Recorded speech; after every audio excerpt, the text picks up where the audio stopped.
ইমাম মুসলিম রাদিয়াল্লাহু তাআলা ওই ঘরের মধ্যে বাবা আরাম করতে লাগলো। এইদিকে বেলালের মা বৃদ্ধ মহিলা, ওই বেলাল ইয়াজিদের বাড়িতে কাজকর্ম করে।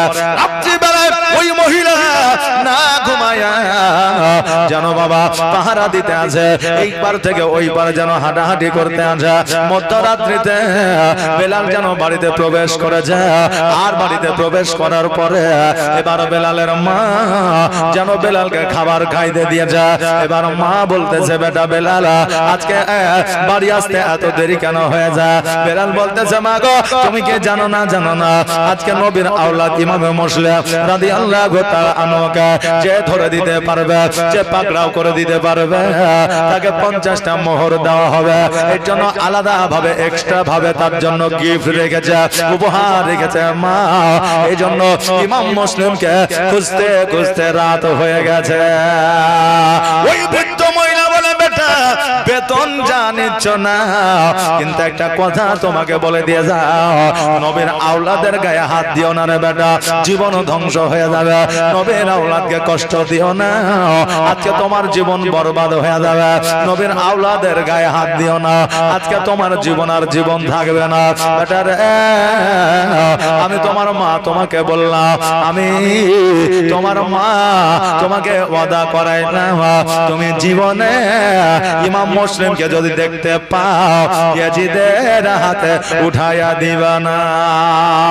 বেলাল বলল, মা গো, তুমি ওই চিন্তা করিও না, ওই টেনশন করিও না। বেলাল খাওয়া দাওয়া করে নিজের ঘরে আপনার ঘুমাতে গিয়েছে। এইদিকে বেলাল রাজপ্রাসাদে চাকরি করে, কাজ করে, কর্ম করে। যারা পহরাদার হয় তারা বাবা অত্যন্ত চালাক ও চতুর হয়। এবার বেলাল চিন্তা করে, আল্লাহ গো, আমার মা সন্ধ্যাবেলায় ঘুমায় গেলে সকাল ছাড়া জাগ্রত হইতে পারে না। আমার মা বৃদ্ধ মা, অসুস্থ মা, আজকে রাত্রি বেলায় আমার মা কেন ঘুমায় না? এই পার থেকে ওই পার যাতায়াত করে। এবার হযরত ইমাম মুসলিম রাদিয়াল্লাহু তাআলা উনি যেন ঘরের মধ্যে আরাম করতে আছে। বেলাল ঘর থেকে বাইর হয়ে আসিয়া মাকে বলতেছে, মা গো, আজকে তুমি কেন ঘুমাও না? আজকে তুমি কেন জেগে আছো? মা, তোমার শরীরটা কি খারাপ? তোমার শরীর কি ভালো না? মা বলল, বেটা রে, আমার শরীরও ভালো আছে, ঘুম যেন আসে না। তুমি নিজের ঘরে ঘুমায় যাও, আমার ঘুমের চিন্তা করিও না। বেলাল বলে, মা গো, আজকে তুমি ঘুমাও না, এটা ঠিক আছে, কিন্তু যে ঘরে মানুষ থাকে না, কেউ থাকে না, আজকে ওই ঘরে দেখে জ্যোতি জ্বলে, আলো জ্বলে, জ্যোৎস্না জ্বলে। অতএব এই ঘরের মধ্যে তুমি ঘন ঘন যাও। আজকে ঘরের দরওয়াজার কাছে তোমাকে দেখা যায়, কারণটা কি আমি একবার জানতে চাই। মা বলল, বেটা রে, খোদার কসম করে বলে, ওই ঘরে যে জন্য আলো জ্বলুক না কেন, তোমার দেখার দরকার নাই। আজকে বাবা পৃথিবীর মধ্যে আপনি কোন মানুষকে যদি বলে, তোর সঙ্গে একটা কথা ছিল, বলে কি কথা বল? বলে এখন লাই, পরে বলবো, এখন শুনতে হবে না। দেখবেন ওই কথাটার প্রতি আগ্রহ আরো বেড়ে যায়। বাড়ে না, আগ্রহ বেড়ে যায়। বলবি না তো কেন বললি যে তোর সাথে একটা কথা ছিল, পরেই বলতে। ভাবছিরা বেলালের যতটা আগ্রহ না ছিল ওই ঘরটা দেখার, মা যখন বলেছে যাই থাক না কেন তোমার দেখার দরকার না, তখন দেখার জন্য তার আগ্রহটা বাবা বেড়ে গেছে। জোর করে যখন ঘরে প্রবেশ করতে যায়, মা বাধা দেওয়ার চেষ্টা করে, কিন্তু নওজোয়ান সন্তান যদি ঘরে প্রবেশ করব মনে মনে করে, বৃদ্ধ মা বাধা দিয়ে বাবা পারবে না। এবার বেলাল যখন ঘরের মধ্যে প্রবেশ করেছে, বেলাল যেন দেখতেছে ইমাম মুসলিমকে। বেলাল বলতেছে, মা গো, এই ইমাম মুসলিমকে এত খোঁজাখুঁজি করলাম 50টা মোহরের জন্য, এত কষ্ট করলাম, খুঁজে পাইলাম না। আগে যদি জানতাম আমার বাড়িতে ইমাম মুসলিম আছে, আমি এত কষ্ট করে সারা রাত জেগে থাকতাম না। এবার মা বলল, বেটা আমার দুগ্ধের কসম দিয়ে বলে, আমি তোমার মা আমার কসম দিয়ে বলি বেটারা, আজকে খোদার কসম দিয়ে বলে, জিন্দেগিতে জীবনে কখনো ইয়াজিদের কানে খবরটা দিও না। আজকে বেটা ইয়াজিদের কানে খবর যদি তুমি না দাও, মায়ের দুধের ঋণ কখনো মুকুব হয় না, কখনো মাপ হয় না। আমি একমাত্র মা। তোমার কয় ইমাম মুসলিমের কথা ইয়াজিদকে না বলার কারণে আমার দুধের ঋণ মাফ করে দিব। অতএব আবেদন রিকোয়েস্ট, আমি মা হইয়া তোমার কাছে বলে, জীবনে তুমি ইয়াজিদকে বলিও না। এবারে বেলাল মনে মনে ভাবছে, এখন যদি বলে না বলে দেব, মা কিন্তু ছাড়বে না। এই জন্য মাকে সান্ত্বনা দেওয়ার জন্য বললো, ঠিক আছে বলবো না, ঘুমিয়ে দাও। এবার মা যেন ঘুমায় না। বেলাল বলে, মা তুমি কেন ঘুমাও না? মা বলে, বেটা রে, আজকে যে আমার বাড়িতে আছে এটা হলো নবীর মেহমান, এটা হলো নবীর আওলাদ। আজকে যদি তার ইস্তেঞ্জার প্রয়োজন হয়, আজকে তার পানি যদি প্রয়োজন হয়, আজকে তার বাইরে যাওয়ার যদি প্রয়োজন হয়, হাতের কাছে যদি পানি না পায়, ইস্তেঞ্জা যাওয়ার রাস্তা যদি খুঁজে না পায়, তবে আমাকে আল্লাহর দরবারে জবাব দিতে হবে। আমি নবীকে, মা ফাতেমাকে জবাব দিতে পারবো না। কেন না? নবীর আওলাদের অসম্মান করা যাবে না, নবীর আওলাদকে কষ্ট দেওয়া যাবে না, নবীর আওলাদকে ব্যথা দেওয়া যাবে না, নবীর আওলাদকে অসম্মানিত করা যাবে না। এটা হয়তো বেটা তুমি বুঝো না, আমি যেটা তোমার মা বুঝি। জোরে বলেন সুবহানাল্লাহ। নবীর শান, নবীর মা সবাই যদি জানতো রে বাবা, দেশে আমাদের মতো ভেদ কোনো দিনই বাবা থাকতো না। এই জন্য নবীকে বলে অনেকে ভালোবাসে, আবার অনেকেই বলে ভালোবাসে, কিন্তু অন্তরে না, মুখে ভালোবাসা বাসে। বাবা দায়িত্ব সবাই নিতে পারে, কিন্তু কাজে কেউ বাবা সক্ষম হইতে পারে না। মুখে মানুষ অনেক কথা বলতে পারে, কিন্তু কাজে সেটা করতে পারে না। যে লোকটা বলছে, আরে তোর বাপের তো একটা বেটা, তুই যদি তোর বাপ মাকে না দেখিস তো কে দেখবে, এরকম পরামর্শ দেয় কি দেয় না? কিন্তু যে পরামর্শ দিচ্ছে ও নিজেই তার বাবা মাকে দেখে না। অতএব কথার সঙ্গে মানুষের কাজের মিল যদি থাকতো, তবে পৃথিবীর মধ্যে অশান্তি বাবা হইতো না। যে যেটাই বুদ্ধি দেখ না কেন, একই জায়গায় পৌঁছে যাবে, ঘুরিয়ে আবার ওইখানে আসবে, বুঝলেন না? অলস কাকে বলে? একজন বাপ বলছে, এই বেটি রামেশা, বলে কি? বলে এক গ্লাস পানি দে তো মা, খাবো, পান করবো। তো এখন রামেশা বলছে, মা এক গ্লাস পানি দাও তো। এখন মা শাশুড়িকে বলছে, আমার হাতে তো আটা আছে, আমি তো রুটি বানাবো, তো শাশুড়ি এক গ্লাস পানি দেন তো। এখন শাশুড়ি বলছে, কই গো, এমন মরদ আমি একটা পাইছি, বুড়া হয়ে গেল, একটা কাজে পাইলাম না, এক গ্লাস পানি দাও তো। এখন শ্বশুর নিয়ে এসে শাশুড়িকে দিলে, শাশুড়ি দিলে বৌমাকে, বৌমা দিলে মেয়েকে, মেয়ে দিলে আব্বাকে, মানে ঘুরিয়ে ওই জায়গাতে, বুঝলেন না? এখন বর্তমানে আমাদের পরিস্থিতি ওই রকম হয়ে গেছে, জ্ঞান আমরা সবাই দিতে পারি, কিন্তু কাছে আমরা সেই জায়গায় পৌঁছাতে পারি না। আজকে আমি যে জনাকে জ্ঞান দিব, আগামী কালকে ওই আবার আমাকে জ্ঞান দিচ্ছে, ঠিক আছে না? জি, আজকে যে আপনি দিলেন, আপনাকে আগামী কালকে দেবে।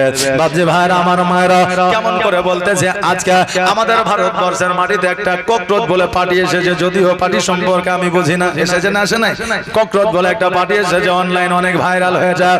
এবার একজনকে প্রশ্ন করছে, এমন কি জিনিস ককরোচ যাকে দেখে অনেকেই ভয় পেয়ে গেছে? বলছে ককরোচ হচ্ছে একটা আরশোলা। আরশোলা আবার ভয়ের কি আছে? বলছে আরশোলাকে তো ব্যাঙে খায়, বলছে ব্যাঙকে আবার কি এদুরে খায়, এদুরকে আবার সাপে খায়, সাপে আবার বাঘে খায়, আবার বাঘকে হাতিতে খায়, আর হাতিতে বাবা আপনার কি বলে অনেকে খায়, আবার ও আবার বলছে মানুষকে খায়। কে মানুষকে খায়? বলছে কুমিরে মানুষকে খায়, মানে হাতিতে কুমির খায়, আর কুমিরে মানুষকে খায়, আর ওই মানুষকে কে খায় বলে ভয় দেখায়। বলছে ওই মানুষটাকে বউয়ে ভয় দেখায়, স্ত্রীতে ভয় দেখায়, আর স্ত্রী কাকে দেখে ভয় করে? বলে আরশোলা দেখে। স্ত্রী কাকে দেখে ভয় করে? বলছে আরশোলাকে দেখে। মানে ঘুরিয়ে আবার ওই জায়গাতে আসলো। এই জন্য কক্রোচ দেখে সবাই বাবা ভয় করে। আজকে জগতের মধ্যে, আজকে পৃথিবীর মধ্যে ভারতবর্ষ একটা দেশ আছে, এই দেশের মধ্যে নতুন একটা পার্টি এসেছে কক্রোচ। জানি না সে কতটা পরিবর্তন করবে, তবে তাদের যে নিয়মাবলী চিন্তাধারা এটা সবার জন্য উপকার হবে। আজকে আপনাদেরকে বলে দিয়ে যায়, আমি যে কথাটা বলতেছিলাম, কাজ যদি আমাদের মুখের সাথে মিল থাকতো, অশান্তি দেশের মধ্যে থাকতো না। এই জন্য বেলাল মাকে সান্ত্বনা দেওয়ার জন্য বলছে, হ্যাঁ মা, আমি তোমাকে কথা দিলাম, আমি ইয়াজিদের দরবারে কথাটা বলবো না। মাকে শুধু সান্ত্বনা দেওয়ার জন্য, কিন্তু মনে মনে ভাবছে সকাল কখন হবে আর কখন দরবারে যে জানাবো।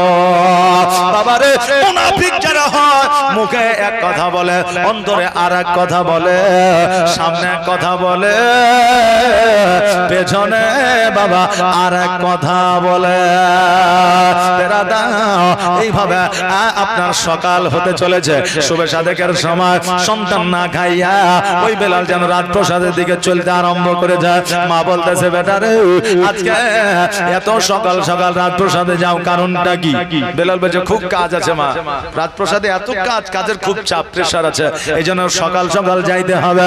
আসলে প্রেসার ছিল সেটা নয়, প্রেসার ছিল ইমাম মুসলিমের খবরটা গিয়ে জানাইতে হবে।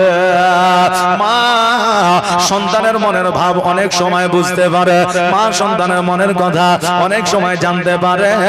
আজকে অনেক যুবক আছে চায়ের দোকানে বিড়ি খায়, অনেক যুবক আছে রাত্রিবেলায় ঘরের মধ্যে গার্লফ্রেন্ডের সঙ্গে কথা বলে, অনেক যুবক আছে মদ্যপান করে, অনেক যুবক আছে পিতা মাতাকে মিথ্যা কথা বলে, অনেক যুবক আছে যারা বাপ মায়ের সঙ্গে চালাকি করে, যারা মনে করে বাপ মা জানতে পারে না। এই যুবক শোনো, তুমি যাই করো না কেন তোমার বাপ মা জানতে পারে, কিন্তু বর্তমান সিচুয়েশনে তুমি লজ্জা পাইবা বলে, বড় হয়েছে বলে তোমার বাবা মা তোমাকে কিছু বলে না। তুমি এটা ভাবিও না আমার বাবা মা জানতে পারে না, সব কিছুই জানতে পারে। ওই রকম মা বাবা অনেক কিছু সন্তানের কথা জানতে পারে। মা চিন্তা করেছিল আমার বেটা সকাল সকাল যখন গেল ইয়াজিদকে অবশ্যই জানায়া দিবে। ভরসা রাখা যায়, যেহেতু আমারই সন্তান, আমারই রক্ত তার শরীরে চলতে আছে, আমি যেহেতু নবী আওলাদকে ভালোবাসে, আমার সন্তান যদি 1% ভালোবাসে তো ইয়াজিদের দরবারে খবর দিবে না। যেমন বাবা শুভে সাদেকে পার হয়ে যায়, 1 ঘন্টা পার হইতে না হইতে ওই ইমাম মুসলিম যে বাড়িতে ছিল ওই বাড়িতে সৈন্যরা এসে বাবা হাজির হয়ে যায়। কই বাড়িতে কে আছে? বলে আমি আছি। বলে দরজাটা খোলো। তো বলে দরজা কেন খুলবো? বলে তোমার বাড়িতে ইমাম মুসলিম আছে। ইমাম মুসলিম আছে। যদি বলতো তোমার বাড়িতে মাওলানা পিয়ারুল ইসলাম আছে নাকি, তাহলে সন্দেহ থাকতো, মানে সঠিক তারা জানে না। আর যদি এসেই বলে তোমার বাড়িতে পিয়ারুল ইসলাম আছে, দরজাটা খোলো, তার মানে একবারে কনফার্ম ওরা জেনে গেছে নাকি। মা চিন্তা করে, আল্লাহ গো, এমন একটা সন্তানের জন্ম আমি দিয়েছি যে মায়ের কথা বোঝে না, যে মায়ের কথা শোনে না। আল্লাহ 100% ইয়াজিদের দরবারে খবর দিয়ে যায়, আর ইয়াজিদের কুখ্যাত সৈন্যরা আমার বাড়িতে হাজির হয়ে যায়। এবার সৈন্যরা বলতেছে, বুড়ি দরওয়াজা যদি না খোলো দরওয়াজা ভেঙে ফেলবো। এবার দরওয়াজা যখন খুললো না, দরওয়াজাটা ভেঙে ফেলে এবার বাবা যেন বাড়ির মধ্যে প্রবেশ করলো। একজন মহিলা ওই ইয়াজিদের সৈন্যদের সম্মুখে আসিল, হাত দুখানাকে বাবা সাত করে দিয়ে বলল, আরে সৈন্যরা, আজকে নবীর আওলাদের কাছে পৌঁছাতে গেলে, আজকে নবীর আওলাদের কাছে যেতে হলে, আজকে ইমাম মুসলিমকে পাকড়াও করার আগে আমার জীবনটা আগে নিতে হবে। এবার বাবা ওই মহিলার মাথার উপরে একটা তালওয়ারের দামাটের বাড়ি বাবা মেরে দিল। আর যেমন মেরে দেওয়া ওই মহিলা, ওই বৃদ্ধ মামা অজ্ঞান হয়ে যেন জমিনে পড়ে গেল। এইদিকে ইমাম মুসলিম রাদিয়াল্লাহু তাআলা আনহু তালওয়ারটা বার করে যেন ঘর থেকে বাইরে চলে আসলো। কেন না রে বাবা, জগতের মধ্যে নবীর আওলাদের জীবন চলে যাবে যা, কিন্তু একজন নারীর প্রতি জুলুম তারা সহ্য করতে পারে না। আরে আজকে আমাদের বর্তমান বিজ্ঞান, আজকে বর্তমান সরকার, আজকে বর্তমান দেশের মানুষ এরা এখনো বোঝাচ্ছে নারীদের সম্মান। স্বামী বিবেকানন্দ বাড়িয়েছে, নিউ জেনারেশনের ছেলেরা তারা বলে আমাদের মা বোনদের সম্মান শরৎচন্দ্র বাড়িয়ে দিয়েছে। আজকে আমাদের নিউ জেনারেশনের ছেলেরা এইটা জানে আমাদের মা বোনদের সম্মান ঈশ্বরচন্দ্র বিদ্যাসাগর বাড়িয়ে দিয়েছে। আজকে নিউ জেনারেশনের ছেলেরা জানে আমাদের মা বোনদের সম্মান রবীন্দ্রনাথ ঠাকুর বাড়িয়ে দিয়েছে। কিন্তু বাবা না, এ যুবক তোমাদের বলে দিয়ে যা, আজকে থেকে 1445 হিজরি আগে এই মা বোনদের সম্মান আমার নবী বাড়িয়ে দিয়েছে। জোরে বলেন সুবহানাল্লাহ। কতটা সম্মান বাড়িয়েছে, কতটা জানা আছে, কতটা সম্মান বাড়িয়েছে। হ্যাঁ বাবা, আমাদের কাছে সব চাইতে দামি জিনিস কি? কোনটা? আশা আমাদের কিসের আছে? সব চাইতে বেশি আশা কিসের? জান্নাতের। কারণ জান্নাতের আশা সবার আছে। জান্নাতে সবাই যাইতে চায়, চোর যেতে চায়, ডাকাত যেতে চায়, মুনাফিক যেতে চায়, মুসলমান যেতে চায়, হিন্দু, জৈন, খ্রিস্টান, ইহুদি, নাসারা, বেঈমান যত মানুষ আছে সবাই বেহেশতে যেতে চায়। আজকে বেহেশত এত দামি, আজকে এই বেহেশত এত দামি মানুষের কাছে, কিন্তু ওই জান্নাত, ওই বেহেশতকে আমার মায়ের পায়ের তলে আমার আল্লাহ দিয়েছে। জোরে বলেন সুবহানাল্লাহ। অতএব বাবারে, জান্নাতের চাইতেও দামি আমার আপনার মায়ের পাখানি। এজন্য বলছে মায়ের দিলেতে ব্যথা কখনো দিও না, কখনো দিও না। একবার সবাই আওয়াজ দিয়ে বলে রব্বির হামহুমা, বলেন রব্বির হামহুমা কামা রব্বায়ানি সগীরা। আরো একবার বলেন রব্বির হামহুমা কামা রব্বায়ানা সগীরা। একবার আওয়াজ দিয়ে বলেন আমিন। বাপজি ভাইরা, ওগো আমার মায়েরা, আজকে রব্বির হামহুমা কামা রব্বায়ানা সগীরা যখন বলবো সকলের পিতামাতার জন্য দোয়া হয়ে যাবে। আর রব্বির হামহুমা কামা রব্বায়ানি সগীরা আমার মায়ের জন্য দোয়া হবে। তবে শুধুমাত্র ইয়ানি সগীরা যদি আমি পড়ি আমার মায়ের জন্য হবে। আপনার টাকা পয়সা নিয়ে আপনাকে আজকে প্রচার ও প্রসার করতে এসে আমার মায়ের জন্য দোয়া করে চলে যাব, ফ্রিতে আপনারা রাত কাটাবেন নাকি? হ্যাঁ। আর যখন বলবো ইয়ানা, তখন সবার ক্ষেত্রে ইয়ানি মানে আমার ক্ষেত্রে এক বচন, ইয়ানা মানে বহু বচন, সবার ক্ষেত্রে সবার মায়ের জন্য দোয়া হয়ে গেল। এই রব্বির হামহুমা কামা রব্বা ইয়ানি সগীরা শব্দের অর্থ হলো আল্লাহর কাছে বলে আল্লাহ গো, শৈশবকালে যত্ন করে আমার মা নিজের কোলে যেমন ভাবে রেখেছিল, শান্ত ভাবে, সুস্থ ভাবে, কবরের মধ্যে আমার পিতা মাতাকে ওই রকম শান্তিতে রেখে দিও। জোরে বলেন আমিন। এই জন্য কবি বলছে মায়ের দিলেতে ব্যথা কখনো দিও না, কখনো দিও না। আর মায়ের দোয়া পাওয়া যাই গো,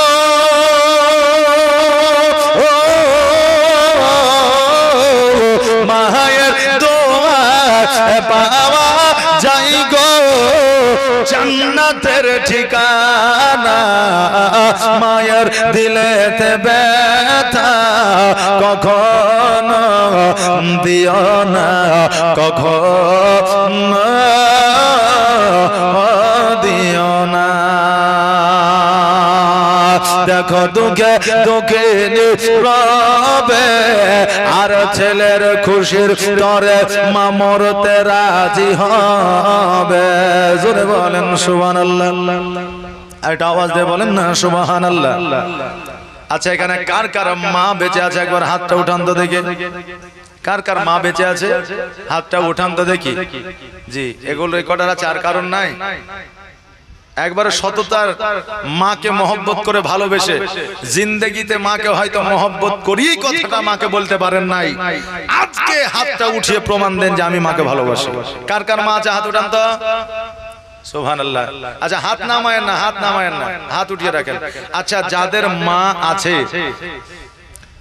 কালকে মায়ের আঁচলটাকে মাথায় নেবেন। কি বুঝতে পারলেন?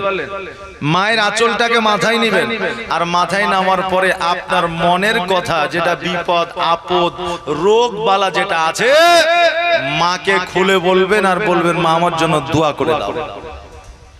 কথা বুঝতে পারলেন? দোয়া করে দাও। কারণ 50,000 টাকা দিয়ে ভাড়া করে মৌলবি নিয়ে এসে দোয়া করাবেন, ওই দোয়া কবুল হইতেও পারে না হইতেও পারে, কোনো গ্যারান্টি নাই। কিন্তু মায়ের আঁচলটাকে মাথায় দিয়ে মাকে বলবে দোয়া করো, তো মা যদি একবার দোয়া করে দেয়, খোদার কসম করে বলে আল্লাহর দরবারে কারেন্টের মতো কবুল হয়ে যাবে, আর আপনার সকল বাধা বিপদ দূর হয়ে যাবে। জোরে বলেন আমিন। তো মায়ের চাইতে বড় মূল্যবান দোয়া পৃথিবীতে আর কারোর কাছে নাই। এই জন্য আপনার অভাব অনটন হইলে আলেমের কাছে যান, হুজুর একটা তাবিজ দেন। আপনি ডাক্তারের কাছে যান, বলে হুজুর আমাকে কিছু ওষুধ দেন, মাথা ঠিক নাই, মন ঠিক নাই। মায়ের কাছে যান, মা হচ্ছে সবচাইতে বড় ওষুধ। মা সবচাইতে বড় ওষুধ। মায়ের কাছে যাবেন, দোয়া চাইবেন, বলেন ইনশাআল্লাহ, বলেন ইনশাআল্লাহ। আর যাদের মা নাই, আগামী কাল বাদ দিয়ে পরশুদিন শুক্রবার, এই শুক্রবারের জুম্মার নামাজের পরে প্রত্যেকেই বাপ এবং মায়ের কবরটা জিয়ারত করবেন, বলেন ইনশাআল্লাহ, বলেন ইনশাআল্লাহ। করবেন তো? জি যাবেন তো? সুবহানাল্লাহ।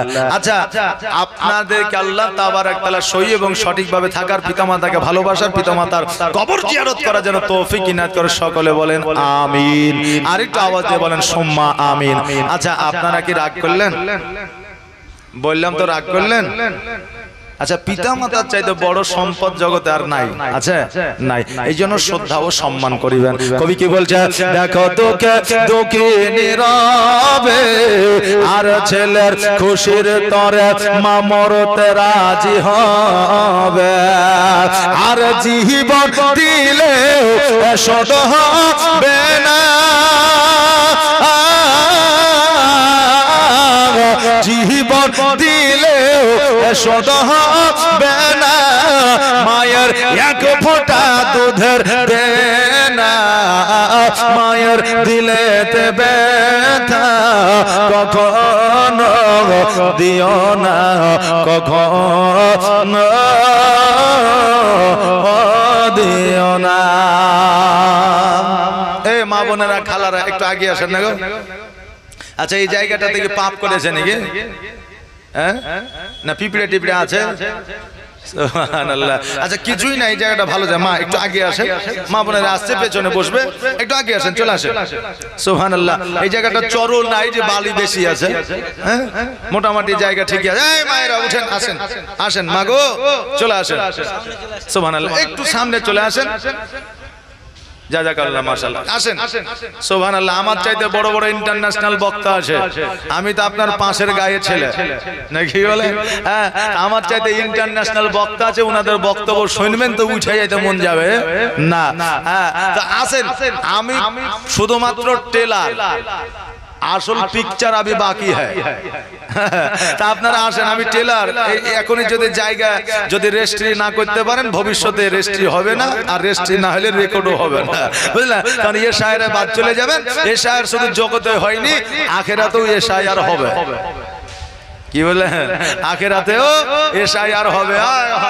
আজকে যখন স্বাস্থ্য সাথীর কার্ডের লাইন হয়েছিল বুঝলেন, তখন ইট দিয়া পাথর দিয়া বালি দিয়া লাইন দিয়া বুঝলেন, যখন ইট দিয়া পাথর দিয়া হইলেন না, তখন মারামারি হুড়াহুড়ি, আমার আগে ছিল, আমার আগে ছিল, বুঝলেন না? তো এই স্বাস্থ্য সাথীতে আমাদের উপকার কি হইতো? যতদিন বাঁচতাম আমাদের রোগ বালা হইলে ওটার মাধ্যমে আমাদের চিকিৎসা হইতো, নাকি? হ্যাঁ তার জন্য এত মারামারি। আর যেখানে অমর ভোর থাকবো, আমরা যদি মসজিদে যাই করি হুড়াহুড়ি, তো সারা উমর ভর জান্নাতে থাকবো। কিন্তু আমাদের জান্নাতের চাইতে আমাদের স্বাস্থ্য সাথীর কার্ডের দাম আমাদের কাছে বেশি, নাকি? এখানে লাইন নাই কিন্তু ওখানে লাইন। দেখবেন জানাজার নামাজের পেছনে নাকি বেশি। সুবহানাল্লাহ। জাযাকাল্লাহ। দেন একজন 200 টাকা দিয়েছে। তো জানাজার নামাজের পেছনে নাকি বেশি, কিন্তু ওই জানাজার নামাজে দেখবেন মানুষ আগে যা দাঁড়ায়। পেছনেও যদি কেউ থাকে তোমাকে হট না রে, তো ছোট ছেলে পেছনে যা, মুরব্বী মানুষ আমি আগে আগে দাও, মানে কোনো উদ্দেশ্য নাই, একটা উদ্দেশ্য আর যে মারা গেছে তার সন্তান আদি ভাই বন্ধু আছে বলবে আমার মা আমার আব্বা মারা গেছে, জিন্দেগিতে চলার পথে যদি ভুল করে তো ক্ষমা করে দিয়েন, আর আমার বাড়িতে চারটি ডাল ভাতের ব্যবস্থা হয়েছে আপনারা খাইয়া যাবেন, নাহলে খাবারটা নষ্ট হবে। এইটুকু কথা শোনার লাগে ও আগের কাতারে মায়ের পিট করে যাবে। তাছাড়া ভেরি ইন্টারেস্টিং জানাতে কিছু আছে নাকি? নাই। পেছনে নাকি বেশি কিন্তু আগে দাঁড়াবে। আর নামাজে বুঝলেন আগে নাকি বেশি, অথচ ও পেছনে যে দাঁড়াবে, বুঝলেন না, পেছনে যে দাঁড়াবে। তো এই জন্য আমি বলবো বাপজি ভাইরা, নামাজে আগে যান, কিন্তু আগে গেলে আগে আপনাকে জানতে হবে, তারপরে আগে যেতে হবে। আগে নেকি মানে আমি কিছু জানি না আগে দাঁড়িয়ে গেলাম তাহলে হবে? একজন নতুন বিয়ে করেছে বুঝলেন, শ্বশুর বাড়িতে গেছে জুম্মার দিন, এখন শাশুড়ি বলছে বেটা মসজিদে যাও না গো, নামাজটা পড়ে আসো না গো, তো এখন বলছে মান সম্মানের ব্যাপার তো তাহলে একটা লুঙ্গি দেন নামাজটা পড়ে আসে। এখন শ্বশুরের নতুন লুঙ্গি দিয়ে দিয়েছে, ওকে খাঁচাও না খড়খড়িয়া লুঙ্গি পিনেছে, তো আগে একটু বাড়ি আছে পেছনে একটু বাড়ি আছে, ওই লুঙ্গি পিনে চলে গেছে, জিন্দেগিতে নামাজ পড়েনি। ও বলছে যে কোথায় দাঁড়াবো, তো ইমামের পেছনে যে দাঁড়াইছে। এখন ইমাম সাহেব নামাজে দাঁড়াইছে, আল্লাহু আকবার, রুকু সেজদায় গেছে, এখন জামাইও রুকু সেজদায় গেছে, আর ওর খড়খড়িয়া লুঙ্গি পেছনে বাড়িয়েছে। আর যেমনই পেছনে বাড়িয়ে যাওয়া বুঝলেন, হ্যাঁ, এবার রুকু সেজদা থেকে যেমনই উঠতে গেছে জামাইয়ের লুঙ্গি কিন্তু উঠে গেছে, মানে মাথায় বাইরে উঠে গেছে।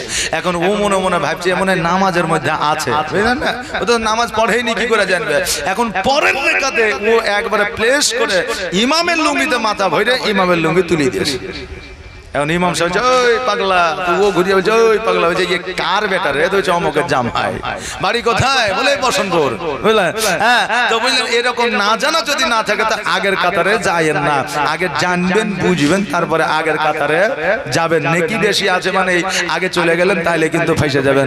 এখন বলছে যে আগে আসবে তার পরীক্ষা আগে নেওয়া হবে, এখন ও জানেই না কিসের পরীক্ষা, এখন আগে যায় দাঁড়িয়ে আছে, ওকে প্রশ্ন জিজ্ঞাসা করছে মান রব্বুকা, তো বলছে হা হা লাদরি, জানে না, বুঝলেন না, তা আগে জানতে হবে তারপর আগের কাতারে যাইতে হবে।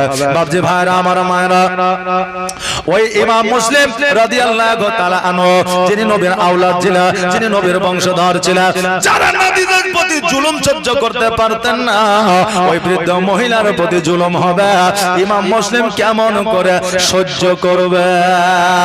বেরাদা ইমাম মুসলিম রাদিয়াল্লাহু তাআলা আনহু তলোয়ারটা নিয়ে বাবা আঙ্গিনায় বার হয়ে এসেছে, আর ইমাম মুসলিম বলতেছে রে এজিদের সৈন্যরা শোনা রে, আজকে এই মহিলাকে আঘাত করেছে, তোরা তো জাহান্নামে যাবি যাবে, তার আগে আমি ইমাম মুসলিম আমার সঙ্গে একবার যুদ্ধ করে নে, আমি দুনিয়াতে তোদের জাহান্নামে পাঠাইয়া দিব। বেরাদা এবার হযরত ইমাম মুসলিম রাদিয়াল্লাহু তাআলা আনহু যুদ্ধ যেন বাবা শুরু করে দিলা, একে একে কলার গাছ কাটার মতো করে কাটতে আরম্ভ করে দিয়েছে। এরা এখন যুক্তি করে নিয়েছে এইভাবে যদি আমরা একে একে ইমাম মুসলিমের কাছে যাওয়া তো দূরের কথা, আমরা সবাই একসঙ্গেও যদি চলে যাও তবে ইমাম মুসলিমকে লড়াই করে পারা যাবে না। অতএব শক্তির বলে লয়, কৌশলে তাকে আমাদের আয়ত্তে নিয়ে আসতে হবে। ভাইরা আমার নবীর আওলাদ যিনারা ছিলেন তিনারা কূটনীতি রাজনীতি বাবা বুঝতেন না, যারা চতুর চালাক ছিলেন তারা বাবা কূটনীতি রাজনীতি বুঝতো। এবার ওই আপনার ইয়াজিদের সৈন্যরা বলল, ইমাম মুসলিম শোনো, আমরা যুদ্ধ করে তোমাকে পারবো না, তবে একটা কথা তোমাকে দিতে পারি। বলে কি কথা?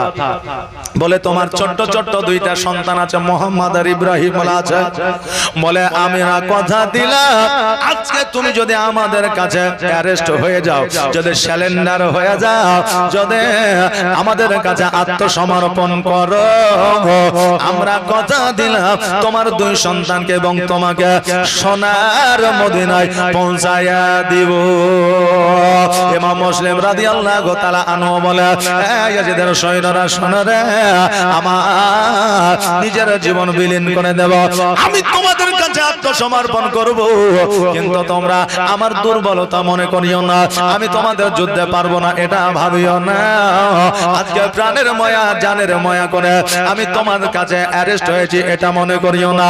শুধুমাত্র আমার দুইটা সন্তান মা হারা, যাদের মা নাই, মায়ের সে মায়া মমতা পায় না, মায়ের আদর যত্ন পায় না।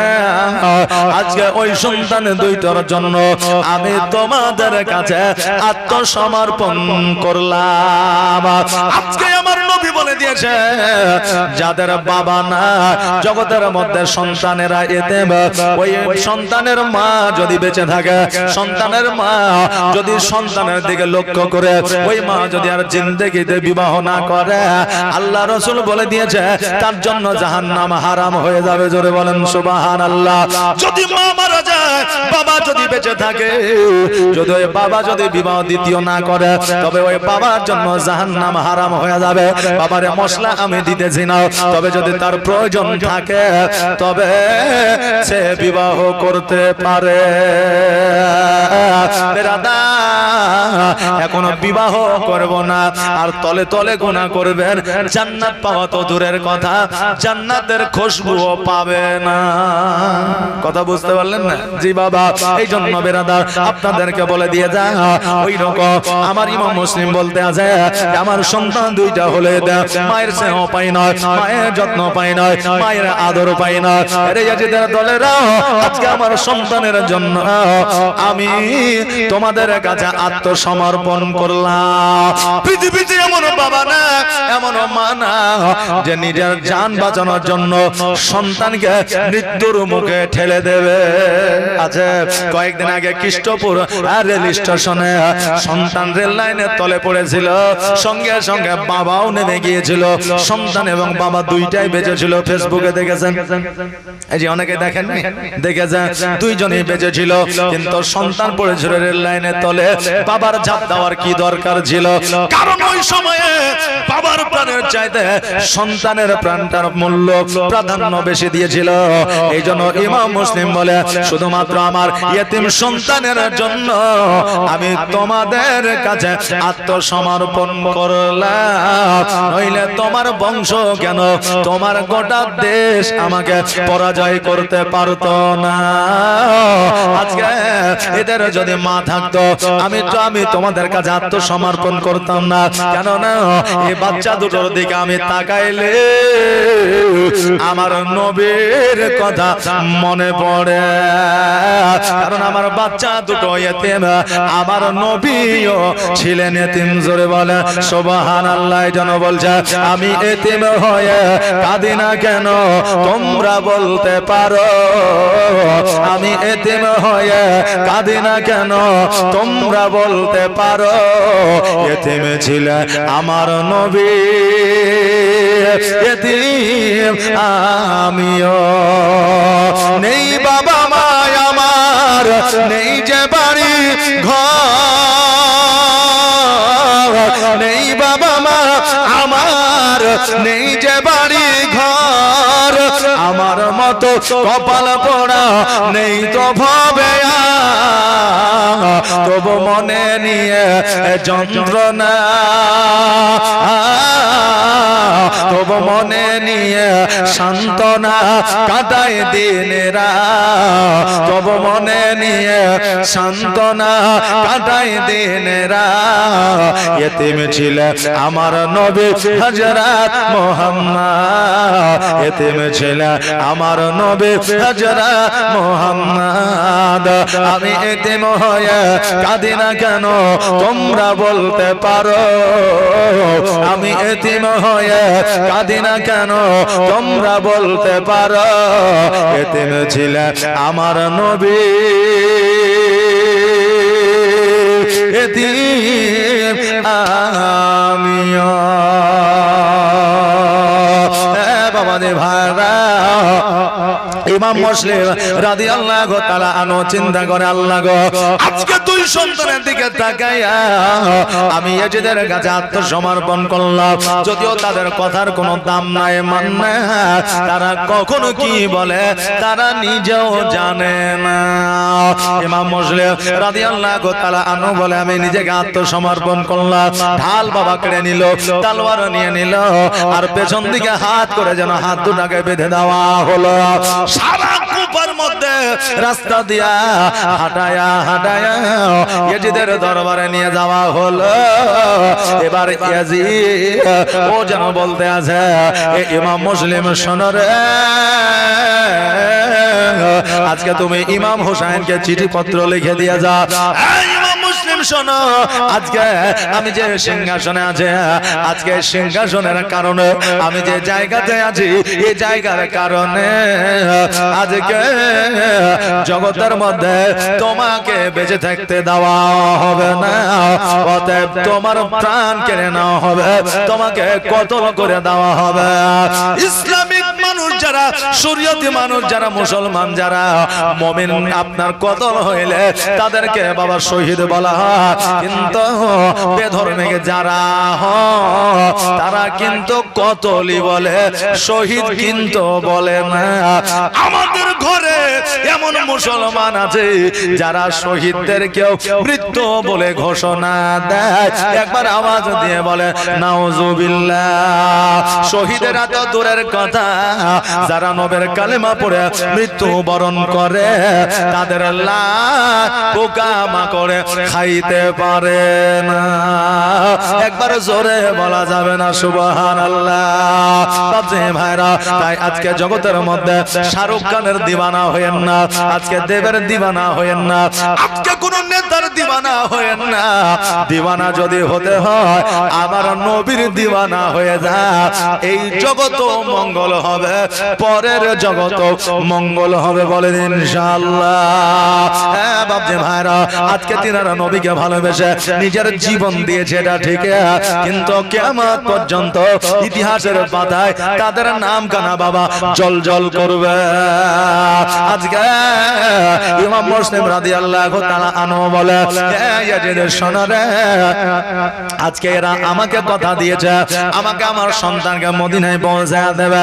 ইয়াজিদের আজকে আমাকে তোমরা শহীদ করে দাও, কোনো দুঃখ ব্যথা বেদনা যন্ত্রণা আমার হবে না, হাসি মুখে খুশি মুখে আমার প্রাণ তোমার তলোয়ারের আগে আগায়া দেব, গর্দান আগায়া দেব, কিন্তু একটা রিকোয়েস্ট তোমার কাছে, আমার সন্তানকে তোমরা সোনার মদিনায় পৌঁছায়া দিও। আজকে তিনটা ওসিয়ত আমার তোমরা পূরণ করে দিও, আর আমার জীবনের মায়া দয়া রইবে না। বলে কি ওসিয়ত বলো? বলে ওসিয়তটা পালন করবে। বলে আগে শুনি কি ওসিয়ত, আগে তো বলো। বলে পূরণ পরে করব কি করব না সেটা আমার ব্যাপার, ওসিয়তটা আগে বলো শুনি। আমার ইমাম মুসলিম বলল, এক নম্বর ওসিয়ত হলো আমার কচি কচি দুইটা নুরানিময় চারাওয়ালা সন্তান মুহাম্মদ ইব্রাহিম তাদেরকে মদিনায় পৌঁছায়া দিও।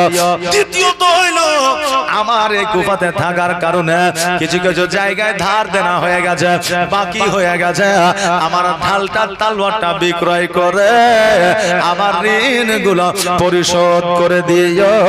আর তৃতীয় নম্বর হলো আমাকে শহীদ করার পরে আমার লাশটাকে, আমার দেহটাকে দূর করে ছুড়ে ফেলে জঙ্গলে দিও না, আজকে আমাকে অন্যথায় ছাদের উপরে রেখে দিও না, আজকে খালি রাস্তায় ফেলে রেখে দিও না, আমার জন্য একটু কাফন দাফনের ব্যবস্থা করে দিও। এবার ইয়াজিদ কত বড় জাল্লাদ একবার দেখে, হায় রে, আমাদের ঘরে কিছু মুসলমান আছে যারা ইয়াজিদকে আপনার রাদিয়াল্লাহু তাআলা আনহু বলে, জোরে বলেন নাউজুবিল্লাহ। অনেকে ইয়াজিদের প্রশংসা করে, নাম করে, আজকে তারা কি এই ইতিহাস পড়ে না, তারা কি বই পড়ে না, তারা কি ন্যূনতম জ্ঞান অর্জন করে না যে ইমাম মুসলিমকে বলেছিল, ইমাম মুসলিম রে, তোমার সন্তানকে মদিনায় পৌঁছায় দিব এটার গ্যারান্টি দিতে পারবো না, তোমার লাশটাকে দাফন কাফন করব এটারও গ্যারান্টি দিতে পারবো না, তবে ঢাল আর তালওয়ার খানাকে বিক্রয় করে তোমার ঋণ পরিশোধ করে দিব, কেননা এতে আমার রাজত্বের উপকার আছে। বাবা, ওই ইয়াজিদের মন মানসিকতা কেমন ছিল একবার দেখেন। ইয়াজিদ বলল আর দেরি করা যাবে না, দেরি করা যাবে না, এই ইমাম মুসলিমকে ছাদের উপরে নিয়ে যা, আর নিয়ে যাওয়ার পরে তাকে শহীদ করে দে। ইমাম মুসলিম বলল এরা তো আমাকে কথা দিয়েছিল আমাকে সোনার মদিনায় পৌঁছায় দিবে, আমার সন্তানকে সোনার মদিনায় পৌঁছায় দিবে। ইয়াজিদ মেজকে হাসি দিয়া, শয়তানে হাসি দিয়া বলল হ্যাঁ ইমাম মুসলিম শোনো, তারা কথা দিয়েছে আমি তো কথা দিই নাই, কারণ তারা হইল সৈন্য, তাদের কথার কোনো মূল্য নাই, এরা তো রাজা না, কারণ এদের কথা রাজার কাছে চলবে না। আমি যদি কথা দিতাম তবে তুমি বলতে পারতে, কারণ এদের কথার কোনো গুরুত্ব না। সৈন্যদেরকে অর্ডার দিল হ্যাঁ সৈন্যরা যাও যাও ছাদের উপরে নিয়ে যাও, আর ছাদের উপরে নিয়ে যাওয়ার পরে আজকে ইমাম মুসলিমকে শহীদ করে দাও। বাবারে ছাদের উপরে নিয়ে যাওয়া হলো, হাত আর পা গুলোকে বাবা বেঁধে দেওয়া হলো। ইমাম মুসলিম করজনে আবেদন রাখে ইয়াজিদের সৈন্যরা আজকে তোমাদের নবীকে কি মনে পড়ে না, নবীর কথাগুলো কি স্মরণে আসে না, আজকে নবীর আওলাদের প্রতি একটু দয়া মায়া কি হয় না? ইয়াজিদের সৈন্যরা আমি তোমাদের কাছে প্রাণের ভিক্ষা চাইব না, কেন না আজকে তোমরা মানুষের মতো মানুষ হইতে পারলা না, তোমাদের কাছে আমি প্রাণ ভিক্ষা চাইব না। অতএব শোনো রে, আমি আজকে অনেক সময় ধরে পিপাসায় রয়েছে, একটু পানি যদি আমাকে দাও, আমি পানিটা পান করে নিতে যাই, তারপরে আমাকে শহীদ করে দাও। এবার বাবা একে অপরে আলোচনা করলো, বলে পানি দিবি রে? তো বলছে শেষ সময় পানিটা দিয়ে দে, এমনি তো শহীদ হয়ে যাবে, শহীদ তো করেই দেবো, ছাড় তো দিব না, তো পানি একটু দিয়ে দে। লোটাতে করে পানি নিয়ে আসলো, পানি নিয়ে আসার পরে ইমাম মুসলিমের হাতটা বাবা ছেড়ে দেওয়া হলো। ওই সময়ে ইমাম মুসলিম রাদিয়াল্লাহু তাআলা আনহু তিনি যদি মনে করতেন আমি এখান থেকে চলে যাব, যুদ্ধ করে আমি এখান থেকে বার হয়ে যাব পারতেন, কিন্তু পানিটা যখন বাবা পান করতে গেলে ওই বৃদ্ধ মহিলার বাড়িতে যে যুদ্ধ করেছিল, যুদ্ধের সময় ইয়াজিদের তলোয়ারে যেন একটা আঘাত গলার মধ্যে লেগেছিল, আর পানিটা যেমনই পান করতে যাবে অমনি যেন একটা কাশি বের হলো, আর কাশির সঙ্গে সঙ্গে রক্ত বের হইয়া ওই পানির মধ্যে যেন পড়ে গেল। আর ইমাম মুসলিম রাদিয়াল্লাহু তাআলা আনহু বুঝে নিলেন বাবা আজকে এখান থেকে আমার হায়াত শেষ, দুনিয়ার পানি জগতের পানি আর আমার পান করা হবে না, আল্লাহ আমার জন্য হাউজে কাউসারের পানি নির্ধারিত করে ফেলেছে। জোরে বলেন সুবহানাল্লাহ। বাচ্চা ভাইরা ওগো আমার মায়েরা, ইমাম মুসলিম রাদিয়াল্লাহু তাআলা আনহু বললেন তোমাদের পানি নিয়ে যাও, পানি তোমাদের পান করব না, তবে একটা কথা তোমাদের বলে দিয়ে যা, এখনো পর্যন্ত আমাকে তোমরা শহীদ করো কিন্তু তাতেও আমার রাগ নাই, তবুও তোমাদের সঙ্গে নিয়ে আমি জান্নাতে যাব যদি আমার দুইটা সন্তানকে ইমাম হুসাইনের কাছে যদি পৌঁছে দিতে পারো। ইয়াজিদের সৈন্যরা বলল না না, তোমার দুই সন্তান জগতের মধ্যে আর বেঁচে থাকবে না। এই কথা বাবা আলোচনা হতে আসে, এমন সময় একজন সৈন্য বলল কথা বলে আর কি হবে, যত জগতের মধ্যে আর থাকবে না, দেরি নয় দেরি নয়, গল্প আর কথা নয়, তলোয়ারটা বাবা চালিয়ে দাও। যেমন এই কথা বলেছে অমনি একজন সৈন্য ইমাম মুসলিম রাদিয়াল্লাহু তাআলা আনহু গলার মধ্যে যেন বাবা ছুরিটা চালিয়ে দিয়েছে, আর যেমন চালিয়ে দেওয়ারে বাবা ধর থেকে মাথাটা যেন আলাদা হইয়া ছাদের উপর থেকে মাথাটা যেন ছাদের নিচে পড়েছে। ইমাম মুসলিম রাদিয়াল্লাহু তাআলা আনহু দুই চোখের পানি ছেড়ে দিয়ে বলে ভাই হোসাইন রে,